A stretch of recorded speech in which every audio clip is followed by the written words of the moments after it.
Hey everyone, welcome back to K-Korner, the channel where we dive into the wild world of entitled people and their unbelievable stories. Hope you enjoy it. And without further ado, let's go. I have a 5-year-old pup named Hipster. That name is not my choice. He is a rescue, and he came with that name. Hipster is a Newfoundland dog. If you know Newfoundland dogs, you know they are rather large, but despite their size, they are absolute sweethearts. I take Hipster to the dog park pretty often. Newfoundland dogs are working dogs, so they have a lot of energy, and it's important to let them burn it off. Next to the dog park is a kids park with slides, swings, sandboxes, etc.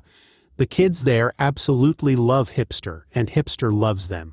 As long as their parents are okay with it, I let the kids play with him. It works out great as playing with kids helps Hipster burn off some energy. I was there the other day, and everything was going as usual. The kids were playing with Hipster, while I was talking with one of the mothers of a child who regularly plays with Hipster. She is also a dog mom. Then I heard Hipster whining, so we both ran over. I saw a kid trying to climb on top of Hipster. Hipster is not an aggressive dog in the slightest, but I had no idea how he would react to a kid trying to ride him. I gently pulled the kid back and told him he couldn't do that. He looked at me and said, "Mommy said I can." Before I could react, a woman came up yelling at me for pulling her son off Hipster. And this is basically how things went. Entitled mother, "What are you doing to my son, me?" "I'm sorry, but he was trying to climb onto Hipster." He said, "You told him it was okay." Entitled mother, "Yeah, I did. He's not going to hurt him. Look at that thing," pointing to Hipster. "He's huge. He's basically a horse. Just let him ride around for a while." Me. "Hipster is not a horse. Your son can't ride him. One of them could get hurt." As I was talking to the entitled mother, I looked back and saw the kid trying to climb on Hipster again. So I ran over to stop him, but the entitled mother grabbed my arm. Entitled mother, "Just let him do it for a while. He's not going to hurt him." I pulled my arm back and gave her a look. Me. "That is not happening." I went over and gently pulled the kid away again. I told the kid he couldn't ride Hipster and needed to stop trying. He started screaming about how his mommy said he could and tried to walk back to Hipster. When I blocked him, he started punching my legs. The kid was no older than 5 or 6, so it didn't really do any damage to me. Entitled mother, "Just let him ride around the park once. Stop being so mean. He's just a kid." Me. "No, Hipster is a dog. He is not a horse, and frankly, I don't want you or your son near Hipster. Please leave us alone." I called Hipster over, planning to leave. As I was putting him on his leash, the entitled mother roughly grabbed my arm, causing me to yell out in pain. Hipster is very protective of me. While he would never bite, he can let out a pretty loud and aggressive-sounding growl when he feels threatened, which is what he did when he saw the entitled mother grab me. This made the entitled mother let go of my arm, but Hipster didn't stop growling. Entitled mother, "Make him stop that." Me. "He's protecting me. He's not going to stop until you leave us alone." Entitled mother, "People here are so rude. You seriously couldn't just let my son ride him for a few minutes?" She huffed and walked away before I could respond, leaving me and the other woman in shock. Hipster calmed down once the entitled mother and her son left, and went back to playing with the kids. What on earth is wrong with people? I used to fly for work a lot. I have so many stories about entitled people that it stopped surprising me to encounter such behavior. This is one such story. Every single person who has flown knows about the chaos that occurs while trying to pick up their checked luggage at the baggage claim. Why people cannot just stand back a few feet and then walk up to get their luggage when they see it, so everyone can easily retrieve theirs, I have no idea, but I digress. While waiting in the baggage claim area, there was suddenly a mad rush of people crowding up to the carousel. Now, I am not sure if the airport decided to dump 14 or 15 different flights of luggage at the same baggage claim, but there were far more people crowding around the carousel than there should be. To avoid being edged out, I walked up to the edge and waited for my luggage. As more and more people piled up around the claim, it was 6 or 7 people deep all the way around the rather large carousel. The belt finally started moving, and I instantly heard a commotion behind me, but ignored it at first. After all, we were all doing that same song and dance. Is that my bag? No. Wait, is that my bag? No. Oh, that one. No. Behind me, I heard a random assortment of voices. Crowd. Hey, crowd. Ouch, what are? Crowd. Watch it, crowd. Quit it, you get the point. Apparently, some guy thought he was entitled to forcefully push his way through the crowd to get up to the belt. This individual literally knocked me over into the people beside me, pushed me backward, and stood in the 6 inches of space he made in front of me. I thought, he must see his bag or something. Nope. He just wanted to be up front. Me, excuse me, entitled person, me. I lightly pushed him in the back because he was an inch in front of my nose and said, "Hey, what do you think you are doing, entitled person?" His mistake was not even acknowledging me and pushing me back again, with his butt. Where on earth could I possibly go? Now, I would like to say I was having a pleasant trip, and it didn't set me off, but I would be lying. I am not exactly the smallest guy. I pushed him with both hands square in his back and sent him onto the luggage belt. He spun onto his back, landed on a bunch of luggage, and off he went down the belt. The look on his entitled and rude face was priceless. I didn't know someone's eyes could get that wide. Could I have handled it better? Yes. Would it have been more satisfying? Absolutely not. Even better, remember me saying that the entire carousel was packed all the way around 6 or 7 people deep. He couldn't get off the carousel because there was simply no room for him to hop off. He tried. He flung his feet over the edge only to have them forced back on by the sheer mass of people. Who knows if anyone's luggage actually passed any of us, for everyone was watching this guy ride the belt until he went around the corner and I could no longer see him. I never did know what happened to that guy. Hopefully, someone eventually claimed him. Only this year have I finally realized that my father is actually incredibly narcissistic and also emotionally neglectful. I always used to think that him screaming at me, threatening to hurt me, and actually hurting me was what he described as disciplining me. But over the course of the past year, I began to see the real monster that he is. To give you an idea of how he is a narcissist, literally an hour ago, he was in the backyard, and then started banging on the back door because it was locked and he needed to come inside. There are 2 back doors in my home, and the other one I'm pretty sure was unlocked. As he was banging on the door, I was just laying down in my bed, and my sister was in the shower. I was alarmed by all the banging on the door, and because I was laying in my bed, it took me some time to get dressed and then get to the door. When I got to the door and finally opened it, he told me to get my sister and me outside immediately and pluck the grass growing in the flower beds. He was serious about this too. He literally forced my sister out of the shower to do this. I have a good feeling he was probably aware of the other door being unlocked. He just wanted to make it look like he had a reason to be mad at my sister and me, which, I don't think the door being locked, is a probable cause to be mad at us. I think this whole ordeal was done just so that he could make us feel guilty for no reason at all. I don't even understand why he did this. Is it because my sister and I were not outside helping him with gardening, if that's even what he was doing, despite him never announcing that he was doing it and needed help with it? Or is it simply because he wanted to make my sister and me feel guilty for not immediately tending to his needs? I'll never know, and I also don't care to know because I'm tired of always trying to figure out what I did wrong. On the emotionally neglectful side, he either doesn't notice or doesn't care about my feelings. I remember having a conversation about how I've been feeling severely depressed, and he just turned it into a conversation about himself. I've had this conversation with him more than once, and each time the outcome was the same. There was one time when he offered to take me to a therapist, but it didn't seem genuine, so I didn't accept it. Though I feel I should have.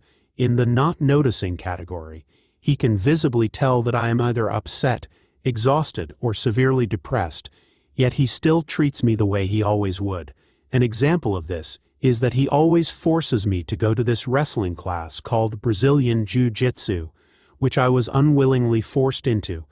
I don't know which one it is, but he either doesn't care or doesn't notice, because I can be visibly exhausted to the point that I look like a zombie and still be forced to go. I've told him countless times that I do not like Brazilian Jiu-Jitsu and would prefer to do a different sport, but each time it would just be met with, "It's not up to you."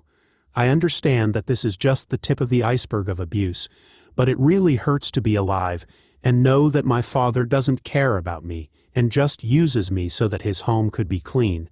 This doesn't even just apply to my father. Pretty much my whole family is like this except for my aunt and cousin. I've been noticing that as my sister gets older, she begins to behave more and more like my father, becoming obsessive with cleanliness and perfection.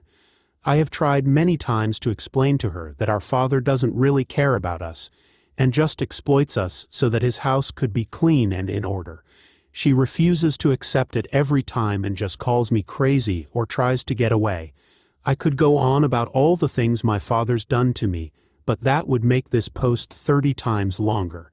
If my own father can't love me, I don't think anyone can. I have a good feeling I'll die alone, and that thought terrifies me because I know it's probably going to be true. Oh yeah, did I mention I'm 14? This is such a mess. Many people here commented about what my cousin would probably do in retaliation, and I was naive about it because they were exactly right. I last posted on Reddit about my cousin who gave me a junk beach cruiser bike out of his parents' backyard when my mountain bike got stolen. I cleaned up and fixed up the beach cruiser, and then suddenly my cousin wanted me to either pay him $60 for it or give it back because he wanted to sell it after I made it purty. But the rest of the family, including his parents, basically told him to grow up when he tried to get them involved. Then he found out about my IATA post. One of his friends apparently saw it and told him. Either here or on a podcast or something, I don't know. But word spread around. The whole family found out because my cousin ranted to them. But none of them are angry with me. They actually sympathized with me for even feeling like I had to make the IATA post to begin with, when my cousin was so clearly in the wrong. My cousin ended up freaking out over it and confronting me on my way home from work. This time he demanded even more money for the bike. He said that since I love Reddit so much, he was taking an a-hole tax for humiliating him, and the cost of the bike was now $80. He ranted about how paying him $80 for the bike was the least I could do after I humiliated him. I refused and said that he was acting like a grifter, and the bike was hardly worth anything. I put in effort to make it rideable, while he let it rot in his parents' backyard for years. It was junk when I started, and I made it work. Then I listed all the things I did to fix it, and how much it would have costed the bike shop to fix it instead. He somehow still didn't see my point, and still stated he wanted the money now, or he'd be taking the bike back whether I liked it or not. I told him I was done with this and tried to ride off. But he grabbed me and pulled both me and the bike over before I could ride away. I said, "What the hell, man," while I was getting up. And then he actually slugged me in the face. It didn't break my nose, but really freaking hurt, and it made me bleed. Then he took my bike and rode off with it. I'm older than my cousin by 2 years, and taller too. But he's built way sturdier than me since his father is a bit of a husky and strong guy, and he inherited that body type. So he had no problem knocking me down and robbing me. Someone came over to help me up, and then I called the cops. Family or no family, I wasn't about to just let him get away with doing that to me. And the altercation happened right in front of a shop with CCTV, which the cops later got video from. I got taken to the hospital to have my face checked, and my cousin was arrested by police at his apartment. He had the bike there too, and had even already listed it for sale online, but took it down later. Thanks to something someone commented on my last post, I documented the serial numbers of the bike by photographing them and writing them down at home, so I got my bike back from the police without much issue. My cousin tried to tell police the bike was still his, but I had texts on my phone from back when he said I could have it, and lots of other text evidence of the harassment that followed. Plus his parents were there when he gave the bike to me, and the whole family knew he'd tried to grift me. So he surrendered it, and the bike was returned to me at the station. My boss gave me a couple days off work to recover. The injury to my nose was thankfully minor, so I'm doing fine. My cousin didn't get off easy though. After he was arrested, he was found to have been drinking. So now he's been charged for theft, assault, and underage drinking since he's not 21 yet. He called his parents to come bail him out, but they refused after finding out what he did to me. They came to see me after a couple days and were extremely apologetic. They said they had no idea he'd do such a jerk move to me. They also said he'd been asking for money a lot lately, and likely was spending that all on his habits. None of us have any idea where he got the alcohol, or what kind of long-term punishment he's in for. But I doubt he's going to get off very lightly from this when he goes to court. I did get questioned about whether or not I can press charges, but the police already have the video of the assault and theft, and my cousin is still getting charged for underage drinking, so no one is really asking me to try and speak on his behalf. I don't really want to either, and since I waited a few days longer to post this, my cousin is now out of jail, and his parents have learned from him that he was also behind on rent, and is now facing eviction since his lease was month to month. He was also fired from his job for being a no-show since he was stuck in jail for a few days. One of my friends works in that same place too, and my cousin had already been on thin ice for bad behavior, a lot of tardiness, and repeatedly not showing up for work. So getting arrested was the last straw for his boss, and he was fired. So now he's looking at misdemeanor charges, has no job, and is getting evicted, all because he had to be a jerk and a grifter. From what my parents and his parents tell me, he acted like everything was all my fault. But his parents have shut that down and chewed him out over the fact that he beat me up and stole from me. And this is karma for that. Then they made him promise to leave me alone from here on out. I've heard his parents aren't going to be letting him move back into his old room either.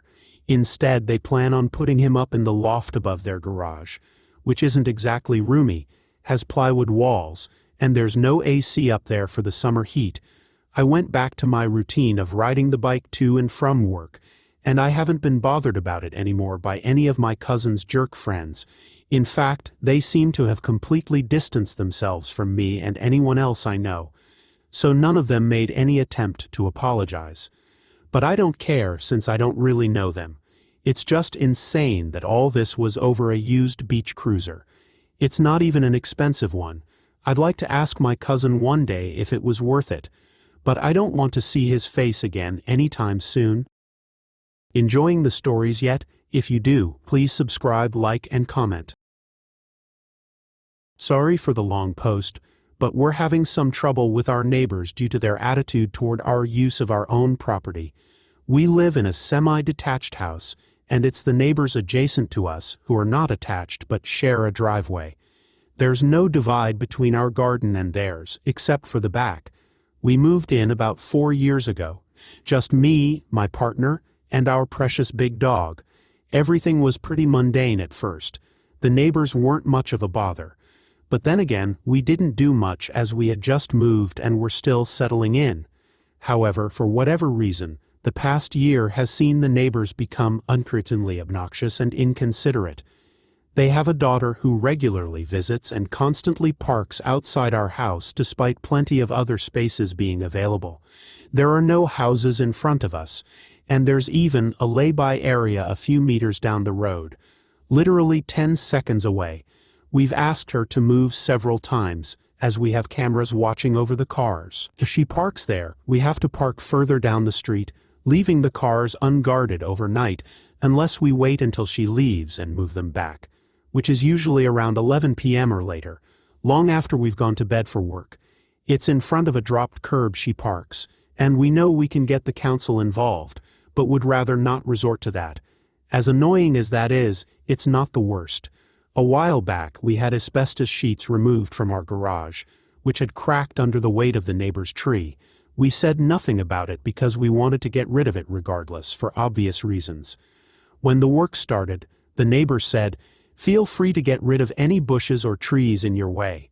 However, when they realized it was asbestos due to the protective equipment, they went wild and said we should have quarantined the street and organized an action plan. Because we didn't, They believed we should have landscaped their backyard, as they now viewed it as contaminated. They said this while standing next to the sheets without protective gear on, although they claimed it was very dangerous. The roof sheets were intact apart from the one their tree broke. Any expert or even a simple online search will tell you it's safe as long as it's intact and not broken up. Conveniently, a few months later, they had people in getting rid of trees and bushes who also did not have protective equipment on. If they thought it was dangerous, they would have informed the workers. In hindsight, they just wanted us to pay to get their backyard done. Moving on, summer came, and they let their kid run about the front garden and sides of the house along both our shared driveways. They literally left him out to do whatever he wanted for hours. His idea of fun was to collect stones from the garden and dump them all over both sides of our and the neighbor's property, as well as leaving toys everywhere. He then began inviting kids from the street to play in their garden and ours, and the noise became unbearable. Every day it was like a nursery, and the noise constantly irritated my dog, making her anxious. My partner, who is a nurse and works night shifts, didn't sleep properly for a week. It infuriated me to the point where I decided to build a fence between us and them, to stop the kids from playing on our side, and to get a bit of privacy and distance from the neighbors. Being a friendly neighbor, I gave them a heads up and said I'd make sure I kept to our boundary, even a few centimeters in to be sure. The neighbor seemed delighted, and said it would solve the stone problem, but failed to apologize for it. Then he said it would add value to both our properties. I sort of went, yeah, whatever, not really caring what he thought. I just wanted some sort of barrier between us and them. Anyway, my brother-in-law came and installed the fence along our property, and it looked great. However, the neighbors were furious because the smooth side faced us and not them. The reason was that if they wanted to use our fence posts to build their own, they could, and we wouldn't have the smooth side facing another fence. The neighbor went mad that the nice side faced us and said it wasn't finished. I said it was, and that if they wanted to use the fence posts to build their own, I didn't mind. He then said, I thought you were going to do both ours. He thought I was going to pay double for the materials and work so he could have a fence. Realizing what he meant by adding value to both our properties, I started laughing and said, no, if you want to build your own, go ahead. I said I might paint it, and it would look better, and he said, well, you have to do both sides. He was literally dictating what I do on my own property. A few other things, though not as major but still annoying. They use our bins without asking, power washed their back and got dirt all over our shed and left it, helped themselves to using our skip when we had it without asking, and wanted me to knock down the middle wall between our front gates so they could fit an electric car and charger in, which is now impossible with the fence. For the first 2 years of us living there, they had a broken-down car in the middle of our driveway and never mentioned when it would be removed or even if it was okay. Anyway, has anyone else dealt with people like this before? I'm so close to screaming at them to get lost and mind their business, but I'm trying to be civil. We just want to come home after work and relax. I work as a scientist, and my job is really stressful and requires long hours. My partner is the same. We're tempted to hire a spiritual practitioner or something just to get rid of them at this point. Joking, not really. I'm 27, child-free, and have never been a maternal person. Earlier last year, I was diagnosed with a chronic progressive nerve disease called Complex Regional Pain Syndrome, CRPS. I sustained an injury at work 2.5 years ago, and have had CRPS for about 18 months now. The injury was to my dominant hand, right hand, and my CRPS affects my fingertips, the side of my neck on my right side, and my stomach. CRPS has no cure and minimal treatments. I am always in 7-10 pain, 24/7. My normal daily life is hard, and I rely heavily on my partner's help to do the smallest things. I can't put on or take off shirts, bras, and some pants by myself. I can't cut up my own food, write, wash, dry, or put my hair up by myself, prepare dinner, submerge my hand in water, do the washing up, or vacuum because of the vibrations. If we have to travel out of town, it takes me 2 days to recover, and I'm bedbound with a bucket for vomiting for the entire 2 days. The vibrations from the car cause me so much pain, and I always have to carry vomit bags with me. I recently had a conversation with my mom about wanting to get my tubes tied, and this is when she lost her temper with me. I was explaining to her how I can barely care for myself without my partner, let alone a child. Pregnancy really intensifies CRPS and can cause me more issues, pain, and spreading of my condition. Additionally, birthing, either naturally or via C-section, can make the CRPS spread to my reproductive organs. I was telling her that it would be selfish to have a child because I wouldn't be able to give the kid a proper life, and it would be unfair to my partner too, as he'd have to take on so much more responsibility. She told me I was selfish and would live a sad and lonely life when I'm older, and that no reputable doctor would touch me if I asked them to tie my tubes. I asked her, "What methods of contraception would you suggest then? I can't go on the pill or use the implant because of my migraines. Hormonal contraceptives worsen CRPS pain due to hormone fluctuations, and condoms aren't fail-safe," she replied. "You know my stance. I think it's a foolish decision, and you're selfish for even considering this. I've thought about all of this considering my current medical situation, not to mention how different and more difficult things will be if my CRPS spreads further, which pregnancy can cause, especially if it's a C-section, which then poses more complications of the CRPS spreading to that site and causing lifelong complications with my reproductive organs, fertility, and sexual ability. I don't know what to do. Mom keeps saying, you need to give me a granddaughter. You're the only one left who can still have kids. I would love to have a biological grandchild. It's now up to you. She has 11 step-grandsons but no biological grandchildren, as I'm her only child. She's refusing to understand my concerns and just continues to berate me and call me selfish for not wanting to bring a child into the world that I physically can't care for. CRPS is an incredibly cruel disease. Many people have had it for over 30 years and have it spread throughout their bodies. I have extreme hypersensitivity, allodynia, in my affected limb. I can't stand having material or anything touch my arm or hand, and wear a sling most days. If something does touch my hand or brush against it, I will be in tears and vomiting because of the pain. I can't even hold an empty coffee cup in my hand, let alone a child. One of the things that frustrates me the most is the fact that she's seen me in a full-blown flare-up, crying, shaking, and vomiting because of the pain. Fingers locking up, having to physically pry my fingers open after a massive pain spike that then caused severe cramping in my hand, having to use a walking stick, or having my partner half-carry me to bed while I'm bawling my eyes out because I can't walk due to the pain. She's seen all of this, and still has the audacity to call me the selfish one.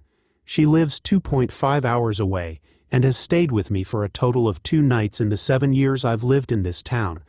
I'm always the one who has to travel to see her. Now, with this condition, traveling is becoming harder and harder to tolerate. I'm just so frustrated and upset. Also, for anyone who's curious about CRPS, please look up the complex regional pain syndrome pain scale to better understand the level of pain we go through. I love my mom, but I'm so close to going no contact. Edit. I want to address the questions about why my partner doesn't get a vasectomy. We aren't married.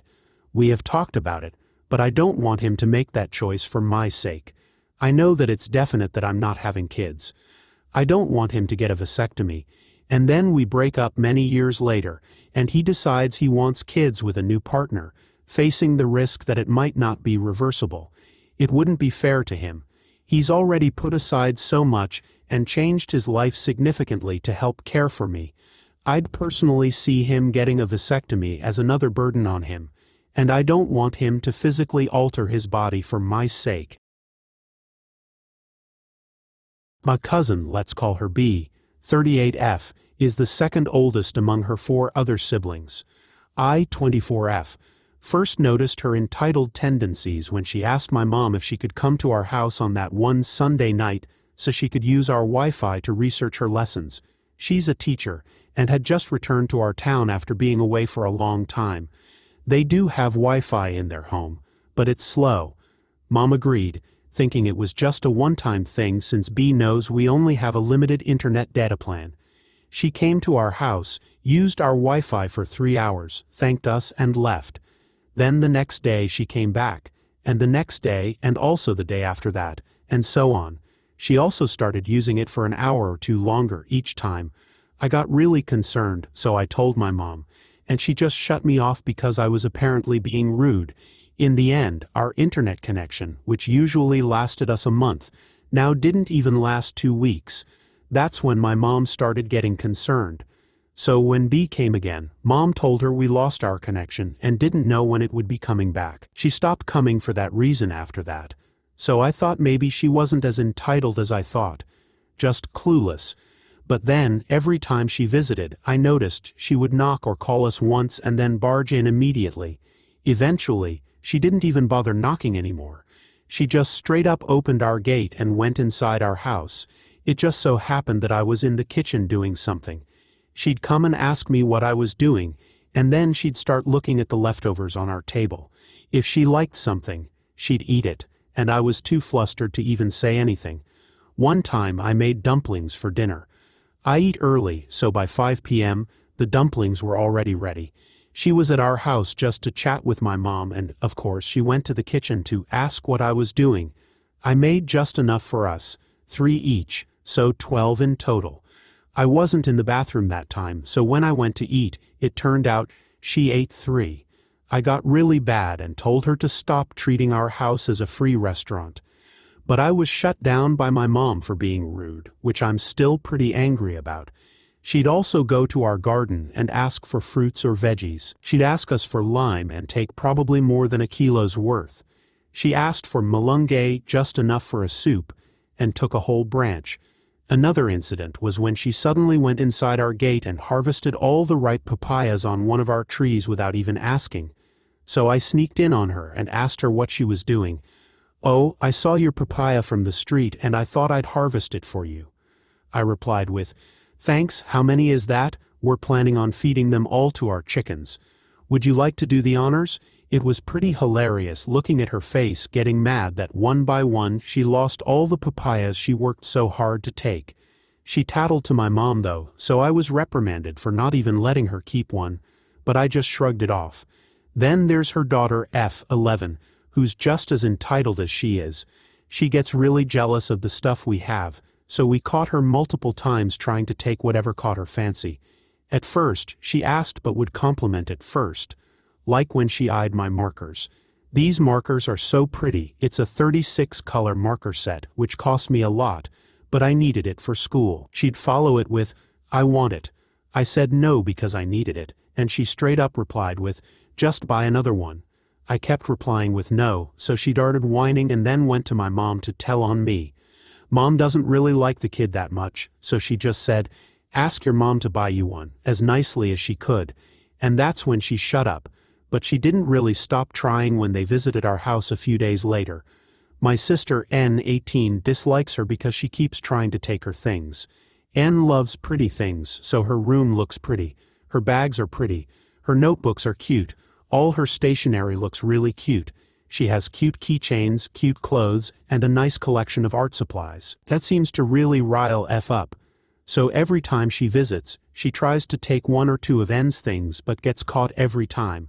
The audacity to whine and get mad at us for not letting her take them makes me mad. She also looks at N's clothes and tells her, "I'm calling dibs on this when it's my size," and my sister always replied with, "No, no explanations, just no." She'd tell on us to her mom every time, who'd side with her, saying, "N, I'm pretty sure you'll stop wearing them someday, so give them to F when that happens." And my sister always answered with, "It's my clothes. I decide what I want to do with them, thanks." Because of N's frankness, most of our relatives think she's a brat for not giving her things to entitled people. I don't really get the audacity. All of B's siblings and their kids turned out respectful and well-mannered. I don't really know what happened to her. And now her kid is as entitled as she is, but she's still young. She can still learn and improve, but I don't know if that'll happen when everyone's coddling her. My sister and I turn into the bad guys when we reprimand her and tell her what's wrong with her attitude. Even Mom thinks we're rude, even though she doesn't really like F. Thankfully, B got assigned to a different city, so we won't be seeing her and her kid much, but it's nearing Christmas vacation, so I'm pretty wary they'll come here again and demand gifts like they did last year. I'm just hoping it doesn't happen. Thanks for joining us. If you enjoyed the video, don't forget to hit the like button and subscribe for more captivating stories. Share your own experiences and opinions in the comments below, and let's keep the conversation going. Until next time, stay tuned for more epic tales.